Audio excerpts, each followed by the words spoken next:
Hello, everybody, and welcome to 38 Weeks to Go, your weekly podcast about fantasy football. I am your host, Nash, and let's get into it. How was Gameweek 26 for you? Did you get above 60? Because 62 was the average. I got 60, so I did not do well. And not only that, it could have been worse. Let me tell you what I was thinking. I looked at my team and I saw that everybody has Salah, everybody's going to captain him. Let me be smart. Let me captain Ethan Waneri. The last all got beaten 1-0. Let me tell you, I have never been so happy to look at my team and find out that the changes were not effected for whatever reason. I was so happy. I have been saved from my own incompetence. So the biggest lesson I've learned this week is don't be smart. Something weird happened. One of my friends was like, by the way, why did fantasy leave the window open for like 20 to 30 minutes longer? It really saved me. And I'm like, oh. So for those of you who are lucky, I hope you made the most of it. Palmer blanks again. It's been tough. I'm telling you, he has Ipswich and Southampton. That's the only reason he's in my team at this point. Many people were like me, let me get some Bournemouth assets before they play Wolves. Then what happens? They get beaten. Arsenal have trounced West Ham the last two encounters. They lose. In a game where my defender conceded 4 goals, I was just really happy he got 5. Even though Sells, my goalkeeper, got 0. So, let's look at the top scoring game of the weekend. Newcastle 4, Nottingham Forest 3. This game was, I guess, by the scoreline you can tell, it was a pretty wild game. Forest score first, and everything is looking like they could do something. And then out of nowhere, Newcastle just ripped them apart.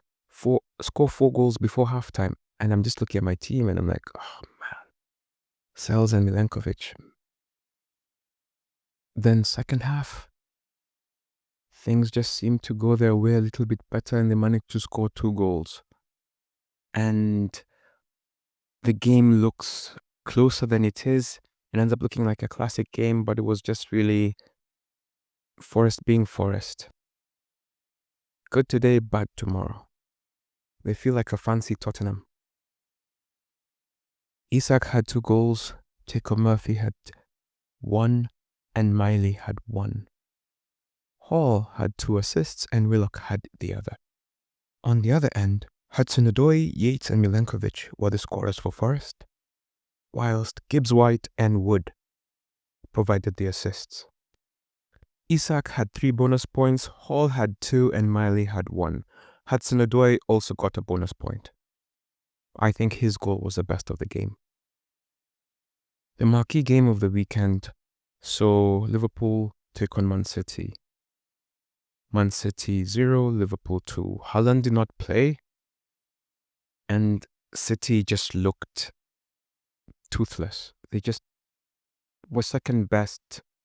They dominated possession, but they couldn't really do anything with it. Mamouche had their best chances, and in that regard, I told you guys not to bring him on.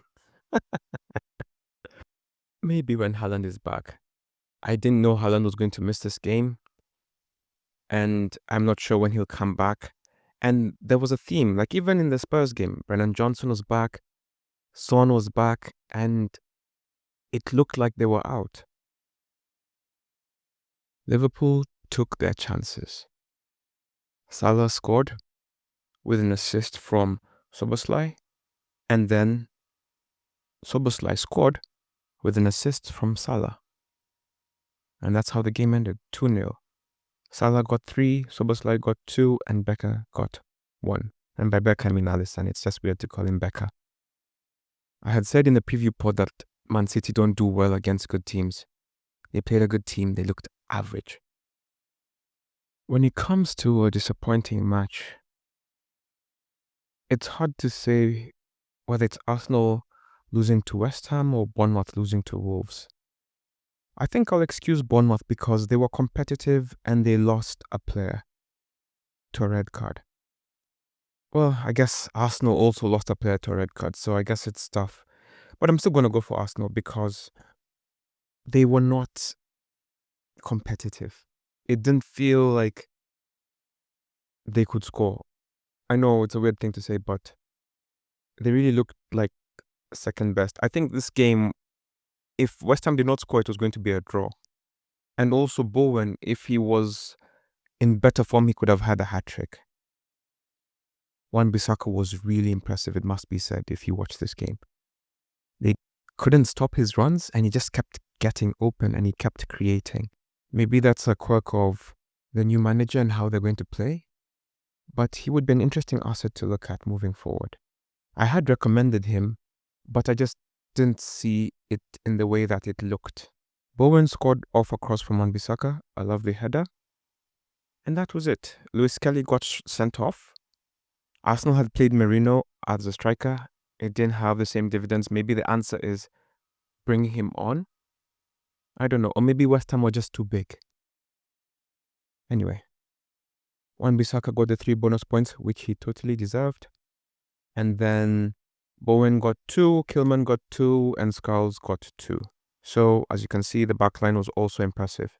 I am personally very happy that my captain didn't save because I would have had Nwaneri, and he did nothing. There were 6 clean sheets this weekend. Looking at round points, Jose Sa led all goalkeepers. He had 9. Alisson had 8. Flecken had 7. Verbruggen, Henderson, and Areola had 6. When it comes to defenders, Munoz had 13. Wan-Bissaka had 12. Lacroix and Hall had 9. Spence and Kilman had 8. When it comes to midfield, Asensio had 15. Mbeumo had 14. Salah and Johnson also had 14. Szoboszlai had 13. Doucouré had 12. Damsgaard, Hinchelwood, Bruno Fernandes, and Bowen each had 10. When it comes to forwards, Isak led all forwards with 13. João Pedro had 12. Cunha had 9. Wissa had 8. And Mr. Beto had 6. As we look at the stats, let me just warn you in advance. It's going to be a Salah love fest. So, having said that, let's go. Liverpool had 34% possession in their win over Manchester City, their lowest in a Premier League victory on record since 2003-2004, and they still won and looked comfortable doing it. Possession doesn't mean winning. Mo Salah has scored in each of his last 11 Premier League appearances in Sunday matches, the longest running score by any player on any day of the week in the Premier League ever. So this is where you just give people those random stats, like how they give in basketball. They just give LeBron James random stats. This is just one of those. On Sundays, he has scored the most in a row. Man City now trail Liverpool by 20 points, the most they have been behind the league leaders at the end of a day since July 14th, 2020, when Liverpool last won the title. Mo Salah has both scored the most goals, 9, and most assists, 6, of any player that has played against Pep Guardiola in his whole career. I'm sure he can't wait for him to leave the Premier League. And at this point, I'm wondering what Liverpool need to see to give Mo Salah a contract. Mo Salah is the first player in the Premier League history to score and assist in both games against the reigning champions in the same season. Mo Salah has both scored and assisted in 49 separate league matches in his career in Europe's Big 5 leagues. Since Opta have had this stat available, only Messi with 102 and Cristiano Ronaldo, 65, have done more. Did you hear those stats? Just in case you're wondering how incredible Messi and Ronaldo have been. Messi, 102. Ronaldo, 65. Salah, 49. Just in case you ever want to compare them, just keep that in mind. Mo Salah is the first player in Premier League history to be involved in 40-plus goals in 2 different seasons. And by 40-plus, I mean goals and assists, goal contributions. Mo Salah has scored 16 away goals in the Premier League this season, a joint record by any player in the competition's history, along with Kevin Phillips, who did that in 99-00, and Kane, who did it in 22-23. So just one more, and he'll be gone. And there's plenty of time to do that. Isak is now the leading Swedish scorer in the Premier League. He's overtaken Freddie Ljungberg's total of 48. And that was just his 76th appearance. He has been a great signing for Newcastle. Since his debut for Aston Villa, Marcus Rashford has created the most big chances in the Premier League, which is 4. He has also had the joint most assists, which is 2, and has made the joint most dribbles, 15. He's looking like a new guy.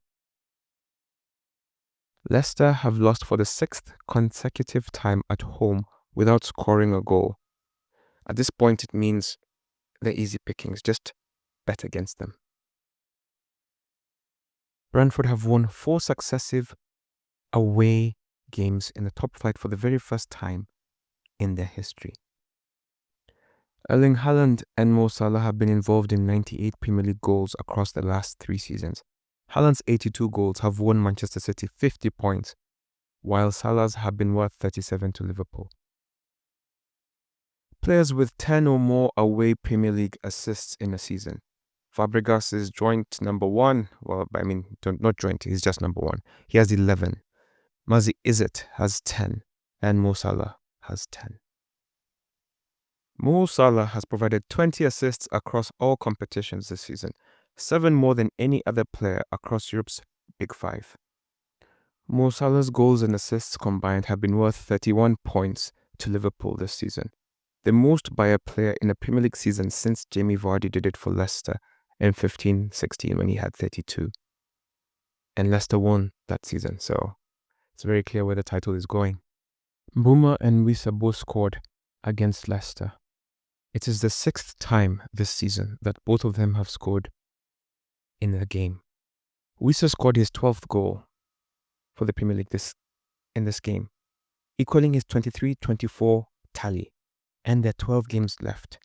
So it seems like many players are having a breakout season. Mitoma has scored 5 goals in his last 7 games. João Pedro has scored his 50th goal in in English football. Just like Brentford, this is the first time Crystal Palace have won 4 away games in a row in their history. Cunha has scored 4 goals in his last 4 games. Bournemouth have had 3 red cards against Wolves in their last 4 encounters. Bruno Fernandes scored a direct free kick. It is Man United's first direct free kick goal since Ronaldo scored versus Norwich in 2022. Beto scored for his 4th game in a row. And the last time this happened for an Everton player, it was Richarlison in 2021. Asensio scored 2 goals for Aston Villa. It's his first brace since a hat-trick for Real Madrid when he scored versus Mallorca in 2021. Asensio, Rashford are looking like the people to go. Bye-bye Morgan Rogers. Bowen's goal was his 50th Premier League goal and his first at the Emirates. That was Arsenal's first home defeat this season. Mo Salah was the most selected player. He was the most captained. Palmer was the most vice-captained. When it comes to players in, Cunha has been brought in by 259,000. Mbeumo, 160,000. Bowen, 138,000. Munoz, 130,000. Asensio, 89,000. Players out, Rogers, 222,000. Ahmad, 173,000. Wow, I thought people had gotten rid of him. Gakpo, 165,000. Palmer, 96,000. Gordon, 77,000. The most points gotten this week was 140. The average points of the week was 62. So if you got 62 and above, well done. The team that got the most points this week is called Viva la Samba. In goal, they had 8 points from Alisson, 9 points from Hall, 13 from Munoz, 6 from Konate, 2 from Palmer, 28 from Mo Salah, 10 from Bruno, 14 from Mbeumo, 13 from Isak, 5 from Mateta, João Pedro 12, and then they had the Crystal Palace manager Glasner for 20 beautiful points, rounding that up to 140 points. Congratulations to you. Our league leader is Dennis Alubiri, manager of yours truly. Played the assistant manager chip, and they got 111 points. In goal, they had Pickford, who gave him 1 point, Gabriel, who gave him 2, Trent, who gave him 6, Munoz, who gave him 13, Palmer, who gave him 2, Salah, who gave him 28 as captain, Mbeumo, who gave him 14, Semenyo, who gave him 2, Wood, who gave him 5, Beto, who gave him 6, Isak, who gave him 13, and Potter, who gave him 19. And they got 111 points. Congratulations to you. In second place, we had Andriy Shevchenko, who got 109 points. Sam Loud FC got 106. Not Nice FC got 104. And in number 5, there was a two-way tie between Otero FC and La Vie en Rose, 103 points each. The most transfers this week was made by Christy Kadevilis. They made 5 transfers. Well done. Highest change in team value, Chris Masika Rohombaya added 0.4 to his team. Overall rank riser, we have Wu-Tang managed by Rashok Ngailo. They jumped up 494,000 global positions. Well done to you, sir. And manager, the same Rashok Ngailo, manager of Wu-Tang, climbed 29 positions in our table. Well done to you. Highest team value still remains with Suraj Baigane, 106.2. Best transfer outcome belongs to Peter Kimani, manager of Anguka Nayo. They got 25 points from the decisions they made. Vibaf Naik, manager of Bad King 15, got 20 points. Harry Potter got 19 points. Davis Otara, manager of Otero FC, got 18 points. Patrick Philippe, manager of Fesco FC, got 18 points. Well done to you guys. I hope to learn from you and make better decisions. The team with the most goal scorers belongs to Andrei Shevchenko, who had 7 goal scorers, or rather 7 goals scored by his players in it from his team. When it comes to a streak of green arrows, Moses Mushiri has gotten green arrows for the 9th week in a row. Well done to you. Keep it up. This week it wasn't so obvious in terms of captain choices, but many of us chose Salah, which was a wise decision, 157. Number 2 was Haaland, 18 people chose him. Number 3 was Isak, 14 people chose him.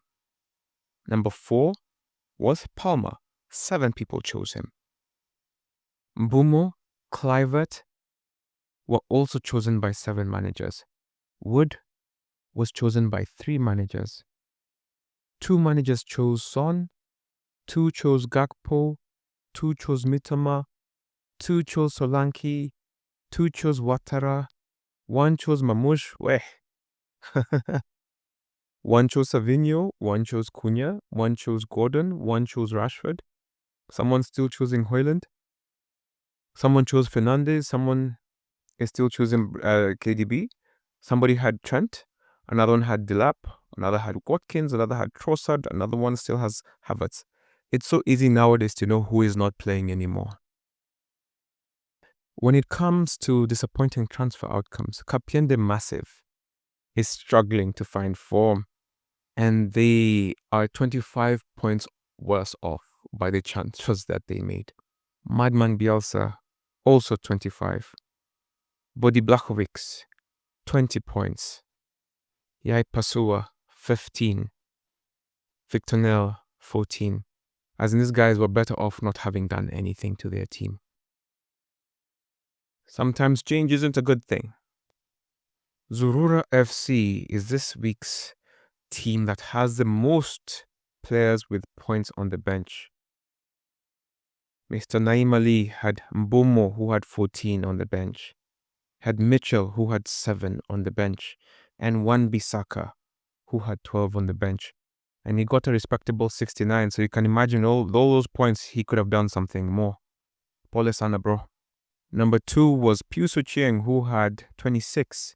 Smacha Cham had 26 as well. Collins Kogi, 26 as well. And in number 5, it's a tie for Der Schmetterling, who had 23 on the bench, and Edwin Awar, 23 on the bench as well. Kapiende Massive has seen his team value drop by 1.3 million. Why? That's a lot of money.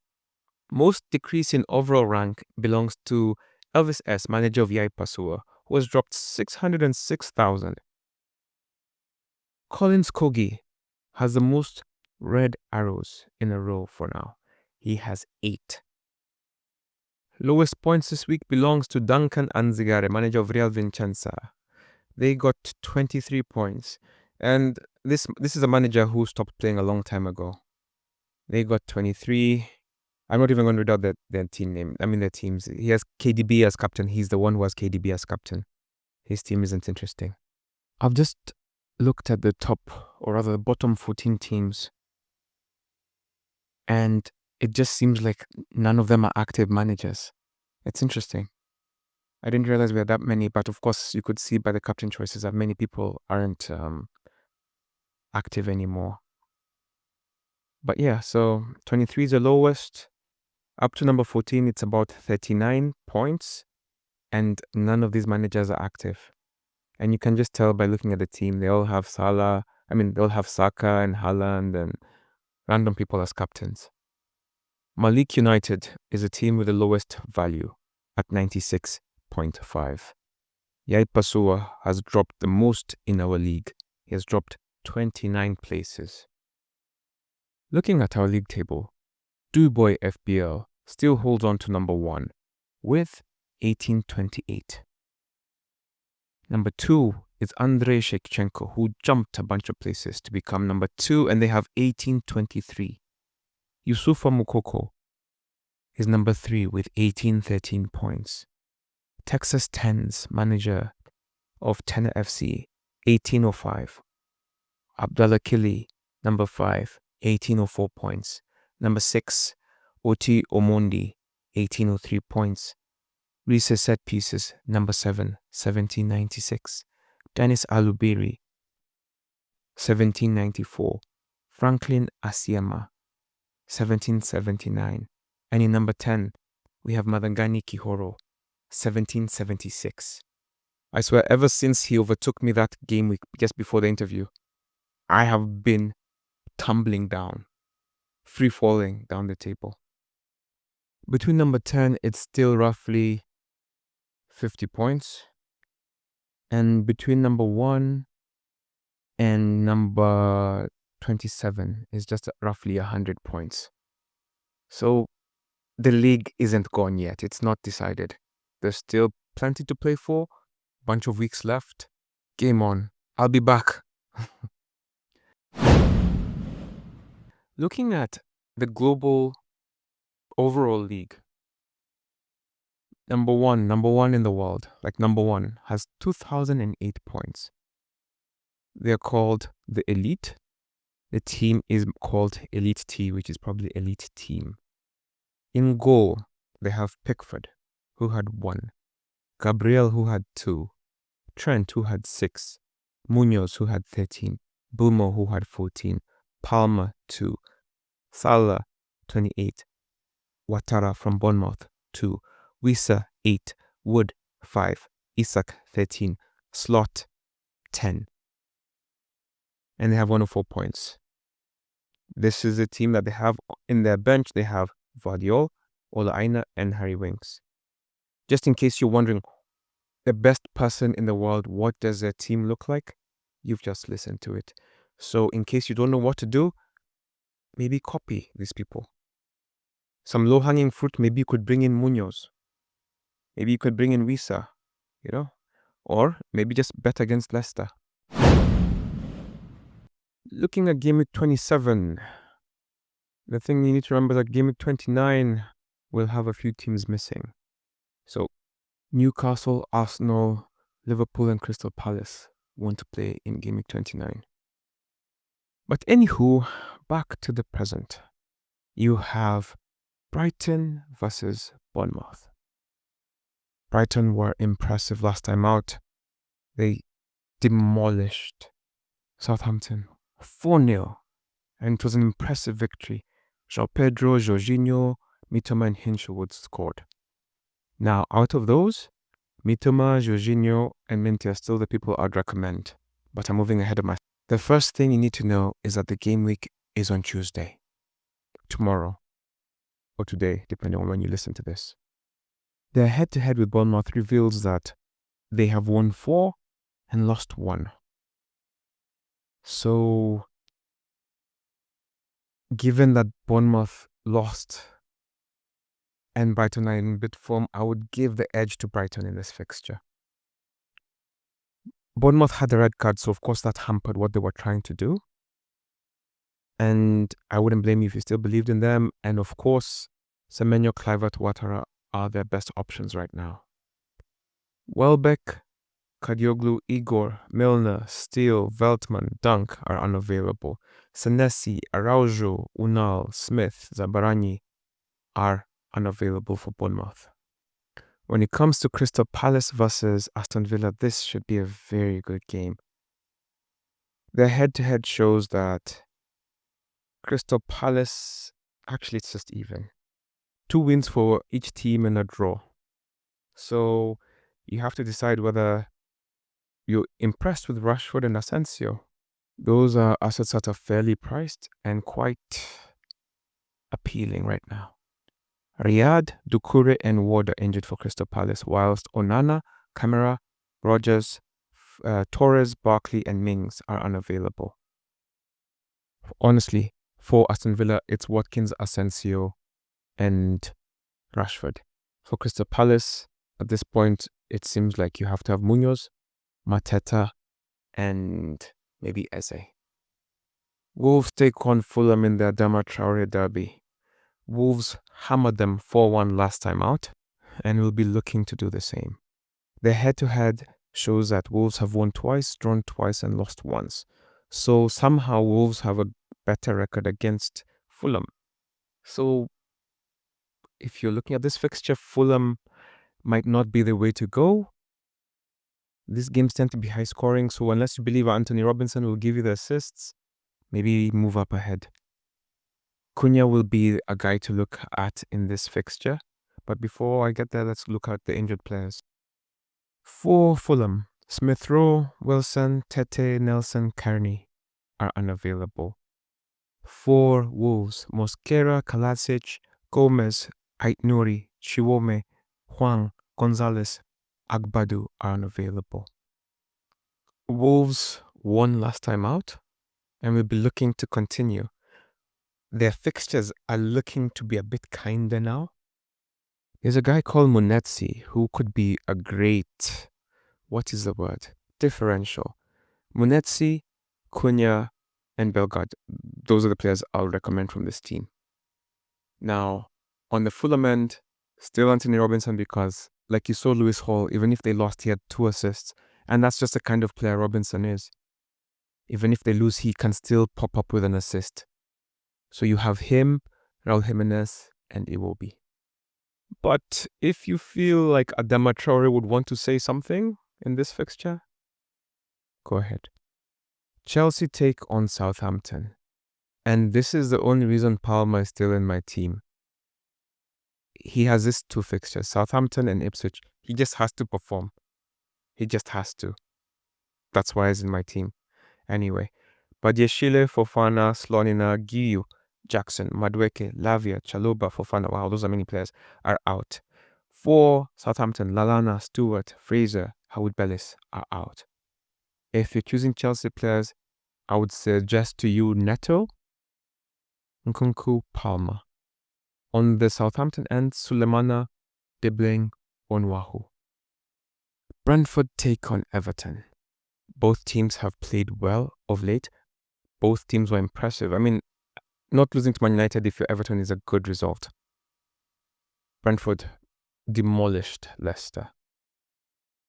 Wissa, Mbeumo, and Damsgaard are your best bets in this fixture for Brentford. Whilst Beto, Doucouré are your best bets for Everton. And if you want a defender, choose the one that has served you well. Unavailable players for Everton are Broja, Calvert-Lewin, McNeil, Ndiaye, Patterson, Mangala, Coleman, Chermity. Vandenberg, Henry, Da Silva, Rodrigue, Gomez, and Hickey are unavailable for Brentford. Man United versus Ipswich. Wow. This is actually a game Man United will be favored for and will be expected to win. That doesn't mean they will though, but that is expectation. Bayender, Ahmad, Evans, Mainu, Martinez, Shaw, Mount, Collier are out for Man United. Burns and Ciso, Chaplin, Walton, Ogbene are unavailable for Ipswich. Now, for Ipswich, it's very clear. Omari Hutchinson and Delap are their best players by far. For Man United, it's definitely Højlund. Look at me lying to you. It's not Højlund. It is Bruno Fernandes at the top, and then you've been seeing Højlund and Zexi playing.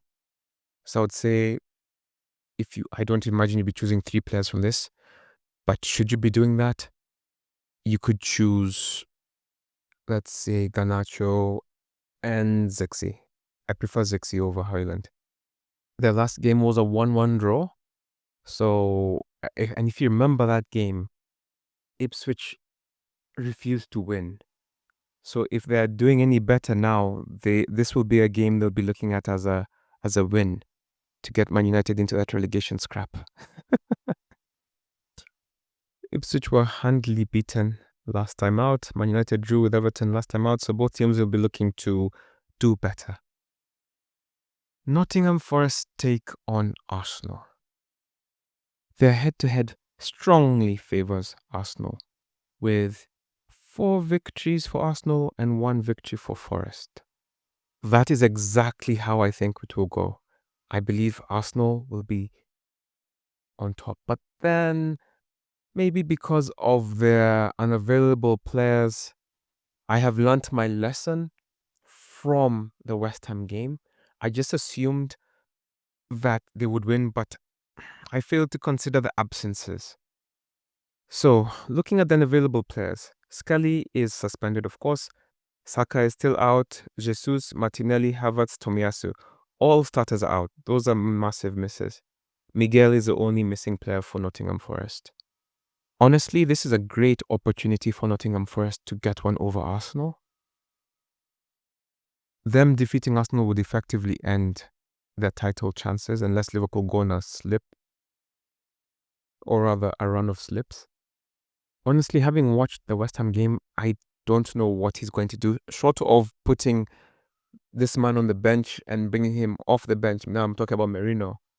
I'm honestly going to be so surprised if Arsenal can pull this off, now that I can think about it, because it just looked bereft of ideas. And I am worried for them. Wood, Elangam, Morgan Gibbs-White are the best players going forward. If you believe they could keep a clean sheet, Sells and Milankovic would be good defensive players to have. On the Arsenal end, Nwaneri, Trossard, and Odegaard still for me are their best players moving forward. If you believe they'll have a clean sheet, you have your favorite to choose. But probably start with Gabriel. Tottenham take on Manchester City. The last time these two teams met, Man City were humbled at home, a mighty 4-0, with Maddison scoring 2 goals, Pedro Porro and Brennan Johnson scoring. Now, Son tends to perform in big games and he will be back. Brennan Johnson is back, so you can't look beyond him. I'm wondering if he would go back with the same team that won. It's tricky because if he does, you'd go with Son, Kulusevski, and Brennan Johnson. But Maddison scored 2. So if you can figure out the players you want from that, well done to you. Now, Manchester City, it's not clear if Haaland will be back. maybe he thought they were going to lose to Liverpool anyway, and he didn't need to risk Haaland for that game in order to have him fresh for this one, which is a winnable game. But if he doesn't play, and I'd like you to assume he won't play, your best bets are Marmoush, Doku, Foden. I wouldn't expect City to keep a clean sheet in this game. They don't tend to keep a clean sheet in big games. Yeah, and let's see what classic this might be a 4-3 type of game. Liverpool will take on Newcastle.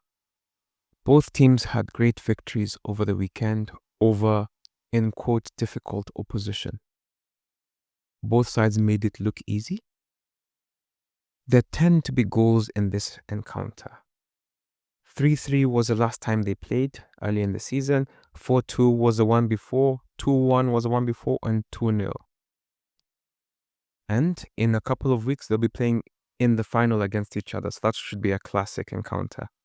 So as you can tell by the fixtures results that I've just read out, this is not a game that tends to have clean sheets. So for Liverpool, you have to choose Salah. I think Szoboszlai is a sneaky good player right now. And maybe Jota. On the Newcastle end, it has to be Isak, maybe Murphy, and Lewis Hall, if you want those random assists, but maybe Gordon instead. This should be a game worth watching. It should be interesting and competitive. When looking at a captain choice, Salah should be your first captain choice. And if you don't have him, I don't know what you're doing. And then after Salah, if you look at the Brighton-Bournemouth game, you could say Mitoma, who has scored 5 in his last 7 games, would be a worthy captain choice. In the Crystal Palace game, well, if you want a Bournemouth captain, you could gamble between Semenyo and Kluivert, but it's not clear. And Brighton, to me, have the upper hand in this game. Crystal Palace versus Aston Villa, Asensio could be a good captain, or Rashford, or Mateta. Wolves versus Fulham, I would start with Cunha. That would be my first captain in this game. And then maybe you could gamble with Raul Jimenez. Chelsea versus Southampton, I can honestly see people running for Palmer or Neto. Brentford versus Everton, Beto has been scoring. Mbeumo has been scoring. Guisa has scored. Either of those 3 would be good. Man United versus Ipswich, I could see people choosing Fernandes or Delap. Nottingham Forest versus Arsenal wouldn't be bad. From Arsenal, it's a bit tricky. Spurs versus Manchester City, Maddison. Actually, this is a tricky game to choose a captain from. I wouldn't recommend you choosing a captain. Liverpool versus Newcastle, that one's easy. Salah or Isak. Now, the Premier League starts on Tuesday, ends on Wednesday. This weekend will be the FA Cup. So there'll be no games this weekend. It will probably be moved to next midweek. Looking at the FDR, Arsenal have Forest, which will be tough. Then they have Man United. Then they have Chelsea. Then they have Fulham and Everton. Now, if they continue losing players or getting them sent off, these next fixtures will be very difficult for them. So I wouldn't encourage you to get into Arsenal. I would actually encourage you to reduce your dependence on their defense. Aston Villa have Crystal Palace, Brentford, then the blank, then Brighton and Nottingham Forest. These are all winnable fixtures. I would encourage you to have 1 or 2 assets from Aston Villa. Bournemouth have Brighton, Spurs, Brentford, Ipswich, West Ham. The thing about Bournemouth is that when it's 11 versus 11, they can compete against absolutely anyone. So these fixtures look winnable to me. Brentford have Everton, Aston Villa, Bournemouth, Newcastle, Chelsea. These are just tricky fixtures because Everton are picking up form, Villa's new players are showing up, Bournemouth are Bournemouth, Newcastle are Newcastle. Probably Chelsea is the easiest game on this fixture for Brentford. So I wouldn't be too gung-ho on them. Brighton have Bournemouth, Fulham, City, Villa, Crystal Palace. Now, the next 2 game weeks are winnable fixtures, maybe even the next 3. it's a mixed bag with them. Now, Chelsea have Southampton, Leicester, Arsenal, Tottenham, Brentford.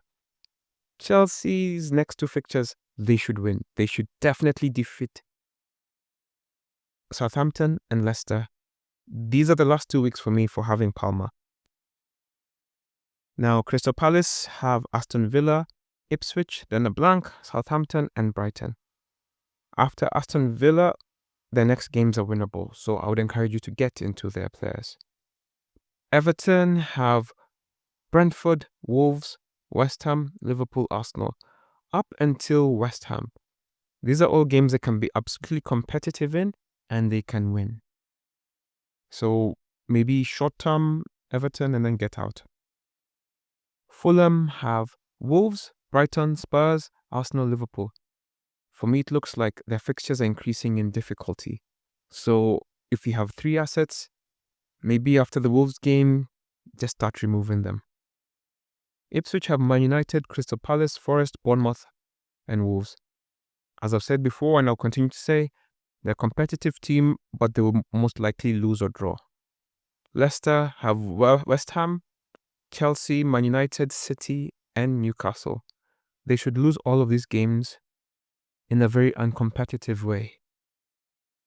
Liverpool have Newcastle, Southampton, blank, Everton, Fulham. Liverpool are the best team in England. Triple up on them. Man City have Spurs, Forest, Brighton, Leicester, and Man United.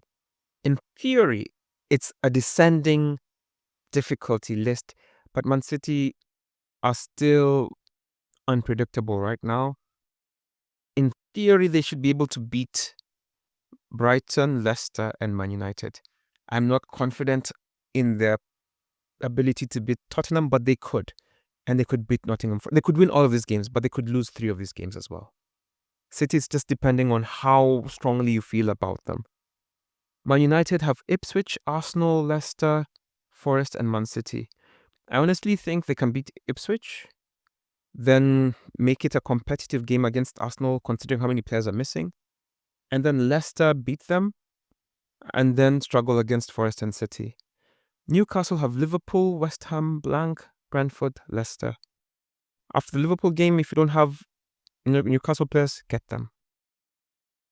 Actually, after this game week, I'm going to use my wildcard. Nottingham Forest have Man City, Arsenal, Ipswich, Man United, and Villa. So in their next 2 games, they have really difficult fixtures in Arsenal and Man City, at least on paper. And so I would not get into them over the next 2 weeks, but after that, definitely. Southampton have Chelsea, Liverpool, Wolves, Crystal Palace, Tottenham. They should just lose all of these games. Spurs have Man City, then they have Bournemouth, Fulham, Chelsea, and Southampton. Spurs have been a bit more consistent of late, and if they can beat Man City, I would have much more confidence in them beating the rest of the teams. And so I'm just going to reserve judgment for that, because Bournemouth are also a tricky team to play against. But signs are looking positive for them. West Ham have Leicester, Newcastle, Everton, Wolves, and Bournemouth. Those should be games that they can be competitive in. They should definitely beat Leicester. In fact, I would encourage you all to get a Leicester defender in this game. A West Ham defender in this game. Wolves have Fulham, Everton, Southampton, West Ham, Ipswich. Honestly, it looks like this is the right time to get Cunha back into your team if you had removed him. I hope that helps you plan for the near future. Apart from that, the game week starts tomorrow. Make your teams. See you on the pitch. Bye.